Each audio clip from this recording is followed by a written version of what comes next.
दोस्तों आपने उम्मीद है कि ऊपर वाली एडिटोरियल पढ़ ली होगी। अगर नहीं पढ़ी है तो ये जस्ट इससे पीछे वाला जो वीडियो है वो आपको इसी एडिटोरियल की मिलेगी। पढ़िए, बहुत अच्छी वीडियो है और बहुत ही अच्छी इसके अंदर एडिटर साहब ने बात की है। अब हम दूसरी एडिटोरियल की तरफ चलेंगे। ये भी काफ़ी अच्छा एडिटोरियल है, बहुत ही अच्छा सुझाव दिया गया है इसके अंदर। इसका जो पीडीएफ है ना दोस्तों, आपको सब्सक्रिप्शन बॉक्स में मेरी वेबसाइट पे मिल जाएगा, वहाँ से आप ले लेना। उसके अंदर कंटेंट है थोड़ा वेबसाइट पे, तो आप स्क्रॉल करके नीचे जाएंगे तो वहाँ पे आपको मिलेगा। उसके बाद अगर आपने ज्वाइन मेंबरशिप ली है, ज्वाइन लिया है, तो वहाँ पे भी इजीली मिल जाएगा आपको। ठीक है, दाल की बात करें, पहले दोस्तों शुगर केन्स लोग बना रहे थे और मक्के भी कर रहे थे, लेकिन अब ये कह रहे हैं कि दाल इज़ अ ब्राइट आइडिया। ये बहुत ही अच्छी सोच है। यानी यहाँ क्या मतलब है कि दाल उगाना सबसे समझदारी की बात है, क्योंकि मानसून या बारिश की बहुत ही कमी है। यानी सबसे अच्छा समझदारी वाला विचार ये है। कह रहे कि अ वीक मानसून, एक कमजोर मानसून है। कमजोर बारिश मतलब, कमजोर का मतलब ये नहीं कि बारिश कमजोर है, मतलब बारिश का कम होना। शुड वो चाहिए नज। नज का मतलब यहाँ पे क्या है, हल्का प्रोत्साहन देना फार्मर्स को, कि वो टू ग्रो मोर पल्सेस, कि वो बढ़ाएं ज्यादा दाल, कि वो थोड़ा सा प्रोत्साहन उसको मिलना चाहिए। ऑयल सीड्स को बढ़ाएं, यानी क्या बोलते हैं दोस्तों, दालें भी बोलते हैं, तिलहन भी बोलते हैं, तिला, तिल का जो तेल होता है, एंड मिलेट्स। अच्छा, यहाँ पे जो वर्ड है दोस्तों वो है मिलेट्स। मिलेट्स का मतलब होता है दोस्तों मोटे अनाज। जैसे कि आपको, आपका रेड मिलेट्स हो गया, बाजरा हो गया, जवार हो गया, उसके बाद रागी हो गया, मंडवा हो गया दोस्तों, कंगनी, कुडू, कौन कौन सा है जिसमें जो है ना पानी ज़्यादा नहीं लगता है। तो वो चाहिए कि इस तरह की चीज़ें, यानी कमज़ोर मानसून में किसानों को ज़्यादातर दालें, तिलहन और मोटे अनाज उगाने चाहिए। पानी बहुत पीने वाले गन्ने की फसल नहीं है। एंड मीन्स नॉट, ना के थ्रस्टी शुगर कैंस, प्यासा गन्ना। मतलब प्यासा गन्ना मतलब यानी शुगर कैंस की ऐसी है जिसमें पानी ही पानी डालना पड़ता है, वो नहीं बनाना चाहिए। क्योंकि एडिटर्स कह रहे हैं कि ज़्यादा पानी निकालने से नीचे की जो है पानी कम हो जाती है। एक चीज़ जो कुदरत के हाथ में है दोस्तों, पानी का ज़्यादा होना, नीचे होना, ये कुदरत ने बनाया ही इस दुनिया को इस हिसाब से कि कितनों पानी निकालो कुछ फर्क पड़ने वाला नहीं है आपको। ठीक है, उस बारे में हम सोचना है कि पानी नहीं निकालो नीचे से, ये करो वो करो। अरे भाई, सिस्टम है भाई, वो सिस्टम चल रहा है वो अपने हिसाब से।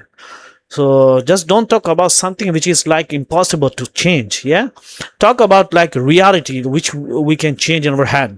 वो क्या चेंज कर सकते हैं, हमारे हाथ में क्या है, लोगों का सुकून, लोगों की शांति, जो ऊपर बात हुई इस चीज पर बातचीत की जाए, है ना। किस तरीके से हम जो है पब्लिक प्लेस को सेफ बनाए, किस तरीके से, जो चीज हमारे हाथ में है। चलिए हम आगे बढ़ते दोस्तों। इसमें मैं चाह रहा हूँ यहाँ पे इसका जो है हम वोकैब को कवर करते, फिर मैं इधर आता हूँ दोस्तों। ये वाली पीडीएफ आपको मिल जाएगी, देखिए वो शानदार में डाल दिया है यहाँ पे, बहुत ही आसान है। इसके अंदर जो वोकैब आए हैं उसको हम एक मरतबा पढ़ लेते हैं, उसके बाद फिर हम देखेंगे किधर जाना है। ये शानदार वोकैब है ना, चलिए हम इसको पढ़ लेते हैं। ठीक है, शटर्ड का मतलब होता है पूरी तरह टूट जाना, डेविस्टेटेड भी बोलते हैं, क्रस्ट भी बोलते हैं, ब्रोकन सिनोनिम से है, एंटेंस है रिस्टोर, रिपेयर्ड एंड हील्ड। ठीक है, नोशन, धारण, विचार, इसको बिलीफ भी बोलते हैं, आइडिया भी बोलते हैं, परसेप्शन भी बोलते हैं। एंटेंस है रियलिटी, फैक्ट, ट्रूथ। लेजर, ये पता है, अवकाश, फुर्सत वाले, फ्री टाइम, रिलैक्सेशन। उसके बाद देखिए रिक्रिएशन, रिक्रिएशन मतलब मनोरंजन। एंटेंस आएगा वर्क। ठीक है, उसके बाद आएगा वर्क, लेबर, ड्यूटी भी आएगा। फर्स्ट हैंड, प्रत्यक्ष रूप से, यानी directly, directly. First hand, personally, immediately. I met him first hand, यानी डायरेक्टली मैं उससे मिला। इनडायरेक्टली होता है सेकंड हैंड भी बोलते हैं, रिमोटली, यानी किसी और के तई। विस्टल एज समवन, सिटी बजाना, सबको पता है। इसको जीड भी बोलते हैं, मॉक्ड भी बोलते हैं, टीज भी बोलते हैं। एंटीनिम्स है रिस्पेक्टेड, प्रेज, शायद पढ़ लिया मैंने इससे पहले, एनी हाउ। चलिए पढ़ते हैं दोस्तों। उसके बाद है मायोपिक, मतलब है दूरदर्शिता की कमी, यानी आप दूर नहीं देखते तुम, बस छोटी सोच, यहीं तक बस, जिसको बोलते हैं ना कुएं के मेंढक वाली सोच का, आदमी दूर का देखता है, तो वो दूरदर्शिता उसको बोलते हैं। शॉर्ट साइटेड बोलते हैं दोस्तों अदूरदर्शी, यानी जिसको दूर का कुछ समझ में नहीं आता है। संकीकरण जिसको बोलते हैं, लिमिटेड सोच जिसको बोलते हैं, नैरो भी बोलते हैं। ठीक है, एंटोनिम्स है विजनरी, ब्रॉड माइंडेड, फार साइटेड। ठीक है, उसके बाद अबेयंस मतलब होता है स्थगन, रोक। सिनोनिम्स है सस्पेंशन, डिले, पोज। एंटीनिम्स आएगा कंटिन्यूएशन, एक्शन, प्रोग्रेस। ठीक है, उसके बाद है एक्सपीडियंट। एक्सपीडियंट का मतलब होता है क्या है, सुविधाजनक, कन्वीनियंट जिसको बोलते हैं, प्रैक्टिकल भी बोलते हैं, एडवांटेज भी बोलते हैं, ये सब के साथ सिनोनिम्स हैं। एंटोनिम्स है इनकन्वीनियंट, इम्प्रैक्टिकल एंड हार्मफुल, ठीक है। उसके बाद है तो है बोयंसी का मतलब होता है तेजी, मजबूती। एंटोनिम्स सिनोनिम्स है ग्रोथ, स्ट्रेंथ, राइज। एंटोनिम्स है डिक्लाइन, वीकनेस, स्लंप। उसके बाद है कंप्लेंसी, कंप्लेसेंसी मतलब है आत्मसंतोष, self satisfaction, contentment, over confidence. जब आप अच्छा काम करते हैं, आप अंदर से क्या होते हैं दोस्तों, आत्मसंतोष होते हैं, ठीक है। अलर्टनेस बोलते हैं सतर्कता, विजिलेंट बोलते हैं चौकसी, कंसर्न है, ठीक है। उसके बाद एक वर्ड है प्रोग्रेस्टिकेशन। प्रोग्रेस्टिकेशन का मतलब होता है पूर्ण, क्या है, पूर्व अनुमान, भविष्यवाणी जिसको बोलते हैं, हमने पढ़ लिया, ऐसे पहले आ चुका है। Prediction, forecast, projection, uncertainty, ignorance, doubt, ये सब के सब एंटोनिम्स है, ठीक है। उसके बाद देखिए एक वर्ड ब्रोक मतलब होता है अत्यधिक सजावटी, बहुत ज्यादा सजावटी। उसका एक वर्ड आ गया है दोस्तों ऑर्नेट भी आता है, ठीक है, अलंकुत। उसके बाद एक वर्ड है गौसमर मतलब बहुत हल्का, इसको डेलिकेट भी बोलते हैं, नाजुक जिसको बोलते हैं। उसके बाद दोस्तों बेनिजन, आशीर्वाद, या बेंडिक्शन, क्या है, बेंडिक्शन का मतलब भी आशीर्वाद होता है। उसका एक वर्ड आता है दोस्तों फ्यूगेशस। फ्यूगेशस मतलब है क्षण भंगुर, क्षण भंगुर, ठीक है। और उसके बाद एफेमल, इफ क्या है, इफेमरल भी बोलते हैं, थोड़े समय का, ठीक है। उसके बाद आता है दोस्तों फोरलॉन्स। फोरलॉन्स मतलब होता है निराश। उसके बाद आता है डेसोलोट, ठीक है, डेसोलोट भी बोलते हैं उजाड़, निराश। उसके बाद देखिए दोस्तों एक्सोर्बिटेंट, क्या है, एक्सोर्बिटेंट का मतलब होता है बहुत महंगा। उसके बाद प्रोहिबिटिव बोलते हैं इसको भी, अत्यधिक, क्या है, महंगा, अत्यधिक महंगा, प्रोहिबिटिव, ठीक है। उसके बाद देखिए एम्ब्रोलियो, क्या, एम्ब्रोलियो मतलब उलझन। उसके बाद बोलते हैं क्वांड्री भी बोलते हैं दुविधा, जिसमें आप क्वांड्री हो। उसके बाद एनॉर्मिटी का मतलब होता है घोर गंभीरता, एट्रोसिटी भी बोलते हैं इसको, जिसका अत्याचार जिसको बोलते हैं। उसके बाद है पेनकी मतलब घबराया हुआ, अलार्म भी बोलते हैं चिंतित, है ना। डिसेप्टिवली मतलब होता है धोखे से, ठीक है। तो सिनोनिम्स आएगा दोस्तों इसका मिसलीडिंगली, मिसलीडिंग मतलब भ्रामक रूप से, ठीक है। चलिए कुलमिनेट इनका मतलब होता है अंत में परिणाम देना। तो टॉक्स ये शायद हमने कल पढ़ लिया था। रोवर बैक जोरदार वापसी करना, मिस आउट ऑन, चूक जाना, I missed out on the price, मैंने पुरस्कार चुका। कॉल अ टूर्स, अस्थायी समझौता करना। स्टेप इन, एक और कदम लेना। ऑन द राइज, बढ़ना, ठीक है। इसी तरीके से यहाँ पे हमने पढ़ा था दोस्तों, ये नज का मतलब है हल्का प्रेरित करना, इनकरेज जिसको बोलते हैं, प्रॉम्प्ट बोलते हैं, डिस्करेज भी बोलते हैं, रेस्टोरेंट, ये सब कैसे एंटोनिम। हार्डी का मतलब होता है मजबूत, सहनशील, रोबस्ट। उसके बाद टफ, उसके बाद रेजिलिएंट, ये सब का सिनोनिम। एंटोनिम्स है फर्जाइल, वीक, डेलिकेट। उसके बाद जो है एक्रेज का मतलब होता है खेती का जो क्षेत्रफल होता है, यानी फार्म लैंड, जो खेती का कल्टिवेटेड एरिया, यानी बनाया गया क्षेत्र। उसके बाद है टेरेन, क्या है, भूमि क्षेत्र। एंटोनिम्स आएगा प्लॉट, पैच, फ्रैगमेंट, ठीक है। उसके बाद है कोर्स, मोटा, खुरदरा, रफ बोलते हैं। उसके बाद क्रूड भी आएगा, अनइवन भी आएगा, ठीक है। उसके बाद देखिए फाइन, है ना, स्मूथ भी आएगा, रिफाइंड भी आएगा। एंटोनिम्स आएगा डिप्लीटिंग बोलता है समाप्त करना, घटना, एग्जॉस्टिंग, ठीक है, खत्म करना, ओके, ड्रेनिंग भी बोलते हैं, ओके। तो कंज्यूमिंग भी बोलते हैं। उसके बाद रिप्लेनिशिंग मतलब होता है फिर से भरना, रिस्टोरिंग बोलते हैं, कंजर्विंग, है ना, संरक्षण देना। उसके बाद है दोस्तों ये देख लो रिम्यूनरेटिव, ठीक है, रिम्यूनरेटिव, ठीक है। रिम्यूनरेटिव का मतलब होता है लाभदायक, प्रॉफिटेबल, लुक्रेटिव यानी बहुत लाभदायक, और रिवॉर्डिंग। सिनोनिम्स आएगा, एंटोनिम्स आएगा unprofitable, loss making and worthless. उसके बाद ट्विक मतलब होता है थोड़ा सुधार, बदला, एडजस्ट जिसको बोलते हैं, मॉडिफाई भी बोलते हैं, फाइन ट्यून भी बोलते हैं। डैमेज, एंटोनिम्स आएगा रियूनवर्स, ठीक है। या I mean seriously, nudge someone towards मतलब प्रेरित करना। The teacher nudged me towards science, शिक्षक ने मुझे विज्ञान की ओर प्रेरित किया। रेन फेड का मतलब होता है वर्षा पर निर्भर होना। This farm is rain fed, ये खेत बारिश पर निर्भर है।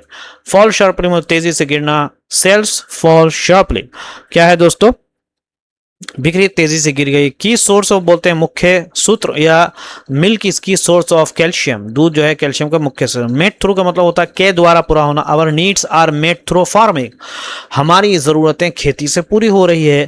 सोन एरिया बोलते हैं जहां बोया गया जो क्षेत्र होता है, the sown area is increase, बोया गया क्षेत्र बढ़ गया। गिवन द सिचुएशन को देखते हुए, given the rain stay home, बारिश को देखते हुए घर, ये गिवन बहुत आता है दोस्तों, घर पर रहो। रन समथिंग ओवर टाइम मतलब लगातार ज्यादा चलना। They ran the pump over time, उन्होंने पंप लगातार चलाया। फीड स्टॉक फॉर मतलब कच्चा माल। Corn is a feedstock for fuel, मक्का जो है ईंधन का कच्चा माल है। कैश क्रॉप का मतलब होता है नकदी फसल। Cotton is a cash crop, क्या है, कपास एक नकदी फल है। अच्छा, यहाँ पे एक और है, काम डाउन का मतलब होता है शांत होना। इसको मैं थोड़ा सा चेंज करता हूँ ताकि आप अच्छे से देखो। काम डाउन का मतलब होता है शांत होना। कैंप अप आउट का मतलब होता है तंबू में रहना। केयर फॉर देखभाल करना। कैरी अवे का मतलब होता है बहक जाना। ब्रिंग अप का मतलब होता है पालन करना, उठाना। पालन करना भी होता है, आई बोलते हैं मेरी पैदाइश जो है फॉर एग्जाम्पल सिटी में हुई, I have been brought up okay in the city. और लेकिन ये कि he was bringing up the issue, या he was bringing up the issue of like corruption, मुद्दा उठा रहा है। कॉल ऑफ का मतलब होता है रद्द करना। He called off the meeting for example. Carry on का मतलब कैरी ऑन बोलते हैं कैरी ऑन कैरी ऑन। अच्छा, एक तरह है, एक और है एक्स्ट्रा दोस्तों, फिगर आउट समझना, समझिए। गिव अप का मतलब छोड़ देना हो गया। पुट ऑफ का मतलब होता है टालना। उसके बाद टर्न डाउन का मतलब होता है मना करना। बोलते हैं उसने मेरी रिक्वेस्ट टर्न डाउन कर दी, उसने मेरी बात नहीं मानी, ही टर्न आउट माई रिक्वेस्ट। ठीक है दोस्तों, नया तो चैनल को जरूर सब्सक्राइब करिए। चलिए will go back to the editorial.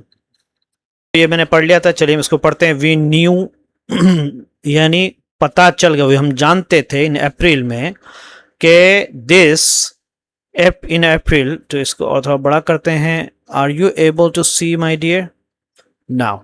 So I am gonna make it like 465। Is this okay? Yes. April that this was going, ये अप्रैल होने जा रहा है to be a weak monsoon, एक बहुत ही कमज़ोर बारिश वाला। यानी मतलब ये है कि यहाँ पे बारिश कम होगी। यानी हमें अप्रैल में ही पता चल गया था कि इस साल मानसून कमज़ोर रहेगा। ठीक है। विथ क्या है, जुलाई का आधा महीना बीत चुका है और भारत के लगभग 400 जिलों में सामान्य से कम बारिश हुई है। ठीक है। विथ, या देखिए प्रीपोजिशन से सेंटेंस स्टार्ट हुआ है। With half of the July, जुलाई का आधा गुजर चुका। गोन अराउंड तकरीबन 400 ऑफ इंडिया के जो डिस्ट्रिक्ट्स हैं हैव अ रेन डिफिशिएट, वो रखते हैं रेन के। डिफिशिएट का मतलब होता है किसी चीज़ की कमी। रेन डिफिशिएट मतलब होगा बारिश की कमी है। ठीक है। अब बोलते हैं क्या, यार उसके पास टैलेंट की कमी है, he has a talent deficit इस तरह को बोलते हैं, है ना। यार वो जो है ना उसके पास दिमाग की कमी है, he has a mind deficit, he has mind deficit. देखो कितना शानदार, यूज़ करो इसको, आप आज से यूज़ करो। आज बोलो अपने दोस्तों के दरमियान बोलेंगे यार क्या इंग्लिश बोलता है यार, तो कहाँ से, तो बताएंगे मेरे चैनल को सब्सक्राइब किया हुआ है।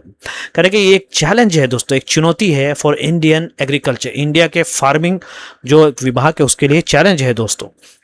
यानी भारतीय खेती के लिए एक बड़ी चुनौती है, क्योंकि आज भी खेती बहुत हद तक बारिश पर निर्भर है। ये बात बिल्कुल सही है। विच इज, जो कि है, स्टिल हाईली, पूरी तरीके से रेन डिपेंडेंट, रेन पर निर्भर है। ठीक है। जैसे बोलते हैं, अब ये इस पे सेंटेंस बनाओ, कैसे बनाओगे? बोले ये पूरी तरीके से अपनी फॉर एग्जाम्पल ये है कि अपनी बहन पर डिपेंडेंट है फॉर एग्जाम्पल, या अपने भाई पर डिपेंडेंट है ना। This guy is completely is highly sister dependent और ब्रदर डिपेंडेंट। यहाँ पे रेन के बजाय ब्रदर लगा नहीं, कुछ भी लगा नहीं। बोलते हैं कि लैपटॉप जो होता है वो पूरी तरीके से बैटरी पर निर्भर है। Laptop is highly battery dependent, इस तरीके से बोलेंगे। ठीक है। गवर्नमेंट डाटा जो है दिखाता है कि अबाउट तकरीबन 45% of our net sown area, मतलब जो कुल जो है जहाँ पे बोया गया जो एरिया है, नेट का मतलब कुल जहाँ पे बोया गया, इज रेन फेड। ये रेन की क्या है, मतलब केवल जो है बारिश के पानी से चलने वाली खेती है। रेन फेड यानी रेन के जरिए दिया जाएगा। देखिए रेन डिफिशिएंट आ गया एक, दूसरा रेन डिपेंडेंट आ गया, तीसरा रेन फेड आ गया। वाह वाह वाह वाह, एडिटर साहब सलाम अलैकुम, क्या ज़बरदस्त लिखा है आपने। तो रेन फेड का मतलब होता है केवल बारिश के पानी से चलने वाले, रेन के जरिए रेन भर के देगा पानी। फेड का मतलब खिलाना होता है।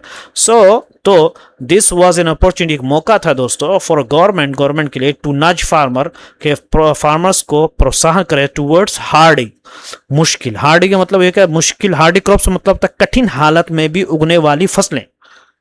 ठीक है। हार्डी निटोरियस बोलते हैं ना, क्या बोलते हैं, अरे वो मैं I'm सॉरी, मैं पता नहीं, जिसमें वो प्रोटीन होता है, निटोरियस नहीं बोलते हैं, निटोरियस है ना, ठीक है। तो हाँ, तो इन्वायरमेंटल फ्रेंडली हो, उसके बाद हो दोस्तों न्यूट्रिशनली, हाँ न्यूट्रिशनली आ गया मुझे, न्यूट्रिशनली सुपेरियर, बहुत ज़्यादा हो, न्यूट्रिशन उसके अंदर बहुत ज़्यादा होने, प्रोटीन जिसमें हो, एंड इन्वायरमेंट और पर्यावरण का दोस्त हो, कि पर्यावरण की से को नुकसान ना पहुंचाने, फ्रेंडली खेतियां हो, जैसे कि मिलेट्स हो गए, मोटे जो अनाज होते हैं, ऑयल सीड्स, तिलहन एंड पल्सेस दाल हो गए। यानी इसीलिए सरकार के पास ये अच्छा मौका था कि वो किसानों को बाजरा, तिलहन और दाल जैसी मजबूत, ज़्यादा पौष्टिक और पर्यावरण के लिए अच्छी फसलें उगाने के लिए प्रेरित करें। यानी क्या करें, नज नज मतलब होता है प्रेरित करना, प्रोत्साहन करना और उभारना। इंस्टेड लेकिन इसका हुआ उल्टा, इसका क्या हुआ दोस्तों, उल्टा। वो क्या हुआ, इंस्टेड जैसा कि टाइम्स ऑफ इंडिया रिपोर्ट किया था ऑन ट्यूसडे, मंगलवार को, कि टोटल एकरेज, यानी एकरेज का मतलब यहां पे क्या हो गया दोस्तों, किसी फसल के नीचे बोई गई जमीन, पूरा जो जमीन है, अंडर दीज 3 क्रॉप्स, इन 3 खेतियों के नीचे, कैटेगराइजेस 3 क्रॉप कैटेगरीज के नीचे में हैज फॉलन शार्पली, ये बहुत ही बुरी तरीके से गिर गया। यानी यहाँ पे कोई जो मिलेट्स करते थे वो बिल्कुल ही नहीं कर रहे, और पूरी तरीके से गिर गया। फॉलन शार्पली मतलब होता है तेजी से कम होना, यानी लेकिन हुआ इसका उल्टा। मंगलवार को टाइम्स ऑफ इंडिया की रिपोर्ट के अनुसार इन तीनों फसलों की बोई गई जमीन बहुत कम हो गई है। दाल 23%, मोटे अनाज 22% और तिलहन 21% कम हो गए, ठीक है। पल्सेस ने 23% कम हो गया, और उसके बाद है कोरेसिल क्या है वॉटेवर जो है, यानी मोटे अनाज जिसको बोलते हैं, और एंड ऑयल सीड्स, यानी जो तिलहन के जो तेल होते हैं वो कम हो गए हैं, समझे नहीं। तो लेकिन हुआ इसके उल्टा, मंगलवार को टाइम्स ऑफ इंडिया रिपोर्ट के अनुसार इन तीनों फसलों की बोई गई जमीन बहुत कम हो गई।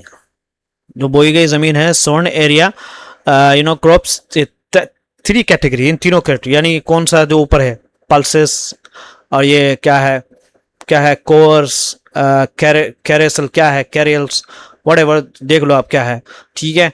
और जो ये सब के जो है, इनकी जो बोई गई जमीन है वो कम हो गई है। दिस इज क्लियरली, ये साफ साफ कॉस्टली प्रॉब्लम, ये बहुत ही कॉस्टली प्रॉब्लम होता है, ये बहुत ही ऐसा समस्या है जो बहुत ज़्यादा नुकसान भारी पड़ेगा। यानी साफ तौर पे महंगी और नुकसान वाली समस्या है, नुकसान पहुंचाने वाली समस्या। कॉस्टली प्रॉब्लम होता है, बोलते हैं तुझे बहुत भारी पड़ेगा, है you will face a costly problem, है ना, इस तरीके बोले, तुमको बहुत भारी चीज़ों का सामना करो, you will fail a costly problem. कह रहे कि दाल की बात करें, आर की सोर्स, महत्वपूर्ण सूत्र है दोस्तों ऑफ प्रोटीन का इन इंडियन डाइट्स में, इंडिया के डाइट्स में, ठीक है, इन इंडिया के खानों में, ठीक है। भारतीय भोजन में दालें जो है प्रोटीन का मुख्य कारण है। अच्छा, दे ऑल्सो बूस्ट, अब ये जो है बूस्ट वो बढ़ाते हैं सॉइल फर्टिलिटी, यानी क्या है, उर्वरता भी बढ़ती है, यानी मिट्टी की उर्वरता, मिट्टी जो है फर्टिलाइज करता है, यानी मिट्टी और बोता है और जनता है, सॉरी मतलब ये है कि और उगाता है चीजें, और बट लेकिन इन अ गुड ईयर, लेकिन सामान्य साल में, जब अच्छा साल हो या जब बारिश वारिश सही हो, इंडिया जो है ना बाहर से लेकर गया था, imports about 1/5 of its requirement, उसकी ज़रूरत के 5वां हिस्सा तो कम से कम बाहर से लेकर के आता है। यानी सामान्य साल में भारत अपनी ज़रूरत का जो लगभग 5वां हिस्सा है वो बाहर से खरीदता है।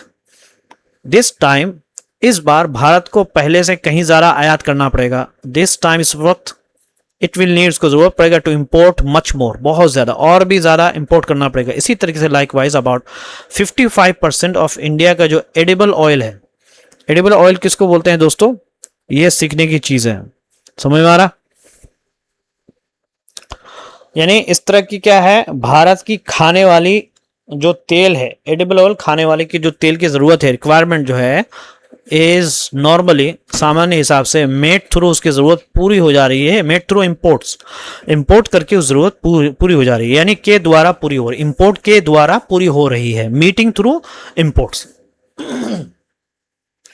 विच सोन एरिया, जो बोए गए जो एरिया है जो कि कम हो गए हैं, समझो, विथ सोन एरिया मतलब क्या है, जब बोई गई जमीन कम हो गई है तो आयात पर ज्यादा पैसा खर्च होने की उम्मीद है। तो एक्सपेक्ट, उम्मीद करो, अब बिगर, बहुत बड़ा इंपोर्ट के बिल का मतलब इंपोर्ट्स करने के बाद भी जो बिल आएगा, जो पैसा आएगा वो बहुत ज़्यादा होगा, बिगर होगा, बड़ा होगा, यानी आयात पर खर्च होने वाला जो बिल होगा वो ज़्यादा होगा।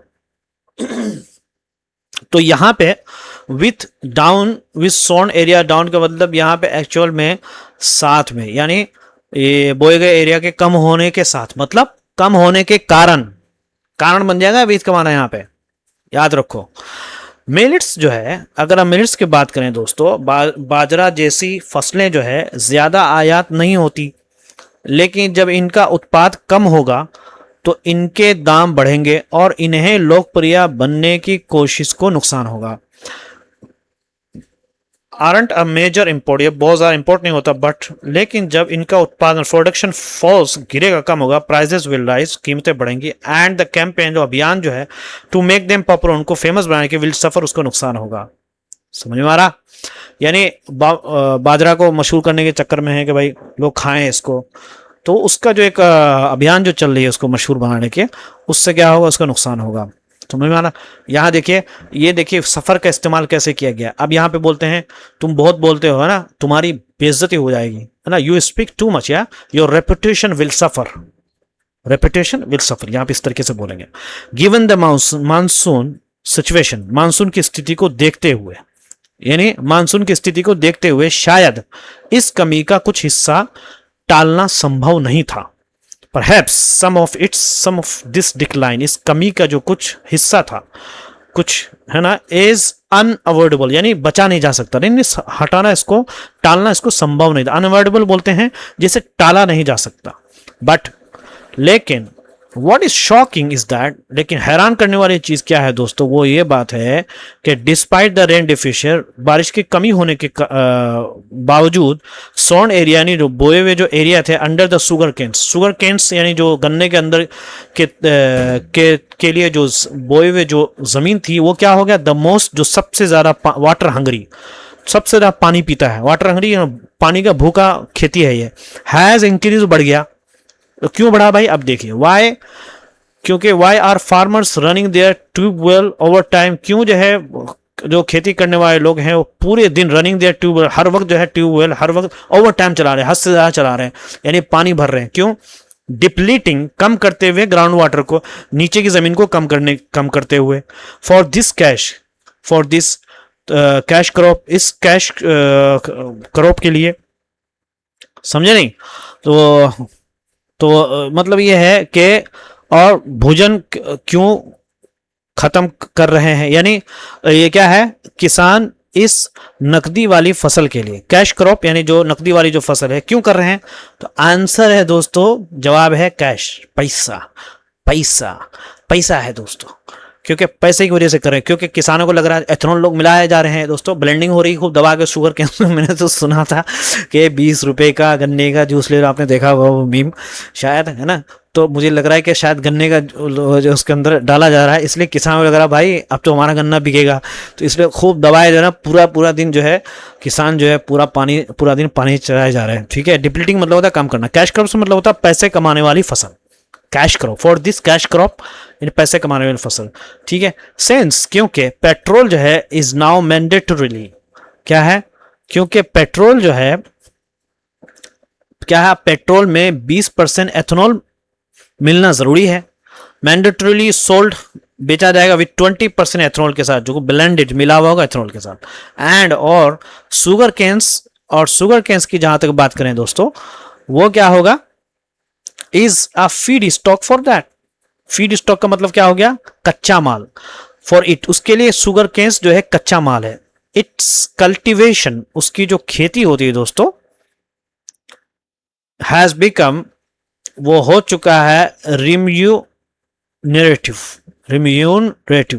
मतलब क्या हो गया, रिम्यूनरेटिव होगा मतलब हो गया अच्छा मुनाफा देने वाला, हैज बिकम अ रिम्यूनरेटिव मतलब होता है अच्छा मुनाफा देने वाला हो चुका है, रिम्यूनरेटिव मतलब होता है दोस्तों अच्छा मुनाफा देने वाला।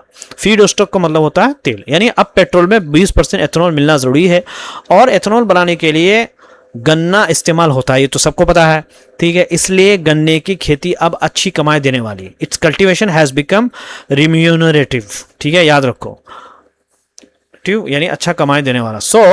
तो instead of being guided by the government, तो बजाय इसके, इसलिए किसान जो है ना दाल, तिलहन और मोटे अनाज के लिए सरकार की अच्छी योजनाओं को मानने के बजाय वहां जा रहे हैं जहां ज़्यादा पैसा मिल रहा है। ऑफकोर्स जाएंगे ना भाई, चाहे इससे पर्यावरण और समाज को नुकसान ही क्यों ना हो, है ना, ठीक है। So instead of being guided, बजाय इसके कि उसको गवर्नमेंट के जो वेल इंटेंशन, अच्छी नीयत के साथ जो योजनाएं थी, है ना, गवर्नमेंट की, उसके को मान करके चलते, उन्होंने क्या किया, उन्होंने क्या किया, दालों पर, ऑयल सीड्स पर के वो ऑयल्स, जो मिशन था दोस्तों, योजनाएं थी किस बारे में, दालों के सिलसिले में और तिलहन के सिलसिले में और कोर्स कैरल्स के सिलसिले में, यानी क्या बोलते हैं दोस्तों, हाँ, कि ज़्यादा पैसा क्या है, मोटे अनाज के सिलसिले में फार्मर्स क्या कर रहे हैं, प्राइमरली सिंपली सीधे सीधे फॉलोइंग द मनी, पैसे के पीछे भाग रहे हैं। इवन इफ, यहाँ तक के इवन इफ इट इन्वॉल्व्स, यहाँ तक के अगर उसमें शामिल हो इन्वायरमेंटल, पर्यावरण का, एंड सोशल कॉस्ट, और सामाजिक का नुकसान हो। सोशल कॉस्ट मतलब यहाँ पे क्या हो गया दोस्तों, समाज को नुकसान हो, क्या हो, चाहे इससे पर्यावरण और समाज को नुकसान ही क्यों ना हो जाए। गवर्नमेंट जो है दोस्तों शुड टेक, चाहिए कि वो उस चीज़ का नोटिस लें, संज्ञान लें, ठीक है। सरकार जो है इस बात पर ध्यान देना चाहिए और अपनी न्यूनतम समर्थन मूल्य एमएसपी की नीति में जरूरी बदलाव करना चाहिए। एंड ट्विक बोलते हैं थोड़ा सुधार करना। इट्स सपोर्ट प्राइस, उसका जो सपोर्ट प्राइस सिग्नल है दोस्तों, यानी न्यूनतम समर्थन मूल्य की नीति में जरूर बदलाव करना चाहिए, है ना। बदलाव करने के सपोर्ट प्राइस का जो सिग्नल, सपोर्ट प्राइस सिग्नल का मतलब क्या हो गया दोस्तों, एमएसपी जिसको बोलते हैं, एमएसपी से मिलने वाले संकेत या प्रोत्साहन, इसको बोलते हैं, ठीक है। सपोर्ट प्राइस सिग्नल मतलब होता है उसके जो यानी एमएसपी से जो मिलने वाले संकेत या प्रोत्साहन में थोड़ा सा चेंज करें। ये नए तो चैनल को जरूर सब्सक्राइब करिए दोस्तों, नए हैं तो चैनल को